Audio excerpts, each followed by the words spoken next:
इसमें अभी हम वही बात कर रहे थे, कल जो मैच हुआ South Africa women versus Bangladesh women, and what wrong things were there जो बांग्लादेश वुमेन ने किए। फील्डिंग तो खैर है ही एक बहुत बड़ा मसला था, आपने रन आउट्स मिस किया, आपने ड्रॉप कैचेस थे, बट अदर देन दैट क्या ये हम मतलब साउथ अफ्रीकन वुमेन या मेन दोनों के लिए एक चोकर लफ्ज यूज करते थे, मगर कल ऐसा लगा कि दोनों कोशिश कर रहे थे कि कौन हार जाएगा। I think I will give credit to Bangladesh जिस तरीके से वर्ल्ड कप खेल रहे हैं और जो उनके प्लान नजर आ रहे हैं कि उसको एग्जीक्यूट करने की कोशिश कर रहे हैं। ऑफ कोर्स ऑपोजिशन जिनके खिलाफ वो खेल रहे हैं डेफिनेटली उनको एक्सपीरियंस ज़्यादा है और साउथ अफ्रीका के पास डेप्थ बहुत ज़्यादा है।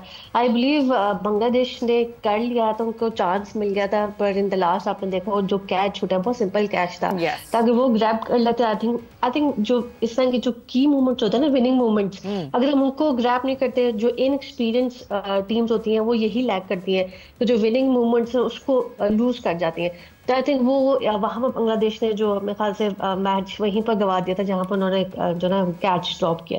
तो other than that I think Bangladesh played really well, उनको क्रेडिट देना चाहिए।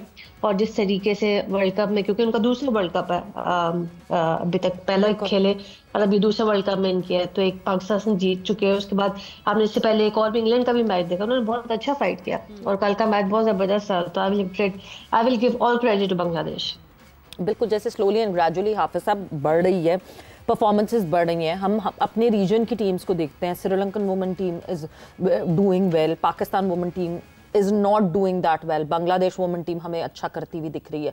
हम मेंस टीम की बात कर लें, वुमेन टीम की बात कर लें, हम उस तरह प्रोग्रेस अपनी आगे क्यों नहीं बढ़ा पा रहे? हम करना ही नहीं चाहते।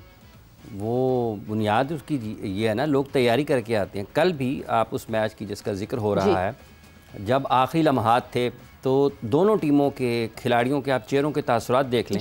एक टीम की बैटिंग, उसकी 7-8 विकेटें गिरी हुई हैं, लेकिन उसकी बैटर सिंगल नहीं कर रही, उसको पता है कि मैंने करना है, ठीक है, उसका कॉन्फिडेंस देख लें। और जो दूसरी तरफ बांग्लादेश की टीम है, अगर उनके ऊपर दबाव आया है आखिरी लम्हात में मैच के, तो वो उस दबाव में गिर गई हैं, वो रिस्पॉन्ड नहीं कर पाए हैं।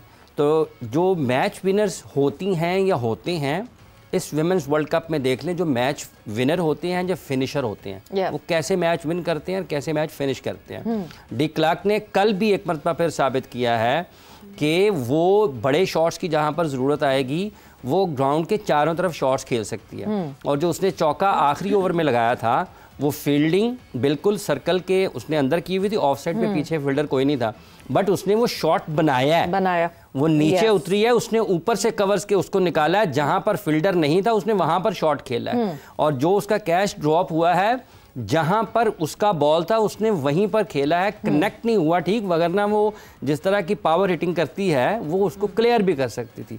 सो लोग तैयार होकर आते हैं, लोग गेम को गेम के अंदाज में लेते हैं। पाकिस्तान क्यों नहीं कर पाता? पाकिस्तान इसलिए नहीं कर पाता कि यहाँ पर जो क्रिकेट बयान होती है, जब आपको नज़र आना और दिखने में कोई फ़र्क ना लगे आप बयान करते हुए, जब आप गेंद लगकर ग्राउंड में गिर जाएं तो आप उसको ऐसे बयान करें कि वो सोने के अंदाज में लेट गए हैं, तो फिर आपकी क्रिकेट बेहतर नहीं होगी। जब आपको ओवर में ये बात हाफिज साहब को, ये कल से लगी हुई है हाफिज साहब को, ये बात मुझे नहीं लगी हुई, मैं लोगों को बता रहा हूँ कि आपके साथ हो क्या रहा है, मुझे तो नहीं लगी हुई, मुझे तो पता है। ये उन लोगों को बता रहा हूँ जिनके साथ, जो इस नौजवान नस्ल के साथ और लोगों के साथ हो रहा है, मुझे क्यों लगनी है? मैं तो लोगों को बता रहा हूँ कि ये हो रहा है आपके साथ। और दूसरा, जब आपको ओवर में और आवर में कोई फर्क नजर ना आए, ठीक है, जब आपकी 4-4 खिड़कियां खुली हों और आप अंदर की गेंद पे आउट हो जाएं, जो शॉट लगे वो भी शानदार है, जो आउट हो वो भी शानदार है, तो क्रिकेट में हो क्या रहा है? इसलिए पाकिस्तान की क्रिकेट उस रास्ते पर ही नहीं है कि जहां पर आप ये समझें कि आपकी टीम ने परफॉर्म करना है बेहतर और टीमों से जीतना है। इसलिए ये नहीं, उस रास्ते पे लाने की बहुत जरूरत है। तो चाहूंगी कि इस टाइम, क्योंकि हमें पता है कि पाकिस्तान 3 मैचेस हार चुका है, मोरल डेफिनेटली डाउन होगा, तो क्या स्ट्रेटेजी अपनानी चाहिए? क्योंकि हम देख रहे हैं कि लास्ट 3 मैचेस में 200 रन भी नहीं बना सकी टीम, तो क्या स्ट्रेटेजी होनी चाहिए? स्ट्रेटेजी तो सबसे पहले ऑब्वियसली जब आप टूर्नामेंट में होते हैं, आप इतने बिग इवेंट में होते हैं, हम भी जब जाते हैं, मैं भी जब टीम का पार्ट होती हूँ, तो जो गुजर गया हम उस पर इतना फोकस नहीं करते, क्योंकि अभी हमारे पास 4 मैचेस आ गए हैं। अगर हम उन्हीं मैचेस को अपने माइंड में रखेंगे तो मुझे नहीं लगता कि हम अगले मैचेस में भी उतना कोई फोकस कर पाएंगे। टीम अच्छी है, अभी आप ये कह लें कि अब सिद्रा लाइक हम छोटे छोटे स्लॉट्स में कर रहे हैं। अगर बैटिंग है तो वो सिद्रा अभी थोड़ा सा कर रही है, बॉलिंग में नशरा एक मैच में कर देती है, एक में फातिमा थोड़ा कर रही है। जब ये हम इकट्ठे मिलके जो है, मेरे ख्याल में जब प्रॉपर पूरी टीम जब किसी मैच में बैटिंग बॉलिंग फील्डिंग क्लिक करगी तो मुझे लगता है कि हम इवन किसी भी टीम को हरा सकते हैं। और विद इन वर्ल्ड कप कर लेंगे या ये वर्ल्ड कप? नहीं इंशाल्लाह। मैंने आपको पहले भी कहा था कि आप देखेंगे कि आप हम जिन ऊपर से लाइक हम जिन टीम्स के साथ मुकाबला कर रहे हैं, मैं फिर वही बात करूंगी कि आप उनका स्ट्रक्चर, उनकी सारा वो चीजें देखें और फिर हम पाकिस्तान को देखें।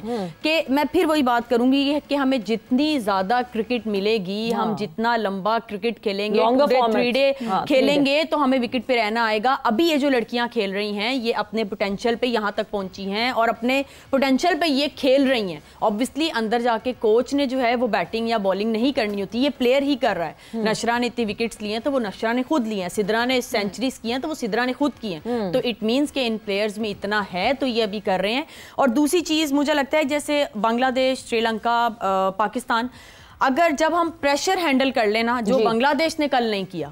प्रेशर क्रिकेट में प्रेशर को हैंडल करना क्या है कि आप प्रेशर सिचुएशन में क्रूशियल कैचेस पकड़ें, आप रन आउट्स करें, आपने एक्स्ट्राज नहीं करनी। तो मुझे लगता है वहां पे हम ये जो एशियन कुछ 2-3 टीम्स हैं हम वहां पे लैक करते हैं, तो वो हम एकदम पैनिक हो जाते हैं या हम बहुत ज्यादा एक्साइटेड हो जाते हैं। तो मुझे लगता है हमें इस चीज में थोड़ी सी वो कहते हैं ना मयाना रवि रखनी चाहिए, थोड़ा सा कंट्रोल रख के गेम को एंड होने देना है और थोड़ा कंट्रोल रखना है। तो लेकिन जिस दिन ये टीम एक साथ क्लिक करके इंशाल्लाह वर्ल्ड कप में तो हम किसी टीम को भी हरा सकते हैं। बिल्कुल, वो बहुत जरूरी है। हम एटलीस्ट 200 का मार्क तो क्रॉस करें, सबसे पहले वो है, फिर 250 के बारे में सोचेंगे। मगर Bisma, any suggestions that you would like to give to Fatima, because obviously young captain तो young है but she has played ample enough matches to understand the situation and scenario. कोई ऐसा suggestion जो एक former captain की तरफ से captain को जाए?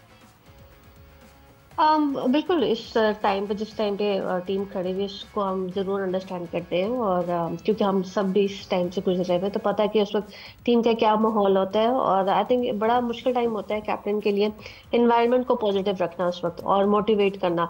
मेरे ख्याल से इस वक्त फातिमा के लिए सबसे ज़्यादा चैलेंजिंग ये होगा कि सबको गैदर करके रखे और सबको एज यूनिट जो है वो टीम जो है वो उतारे ग्राउंड में और पॉजिटिविटी के साथ। आई थिंक वो एक बहुत बड़ा चैलेंज रहता है जब आप मैचेस हार देते हो, रिजल्ट्स आपके फेवर में नहीं आ रहे थे, ऑफ कोर्स आपकी एक्सपेक्टेशंस जो है विनिंग की वो बढ़ती जाती है। फॉर मी ऐसा जो हो गया पास्ट हो गया, लेकिन जो प्रेजेंट है उसमें हम बेहतर क्या कर सकते हैं उसमें एक दूसरे को जरूर मोटिवेट करें। सीनियर्स को कैसे हैंडल करें? सीनियर्स को हैंडल करना एक बहुत मुश्किल काम होता है। Obviously last match we saw that Aliya was dropped और रेस्टेड। उसी तरह डियाना अभी अप टू पार नहीं दिख रही। Diana is pretty senior as well.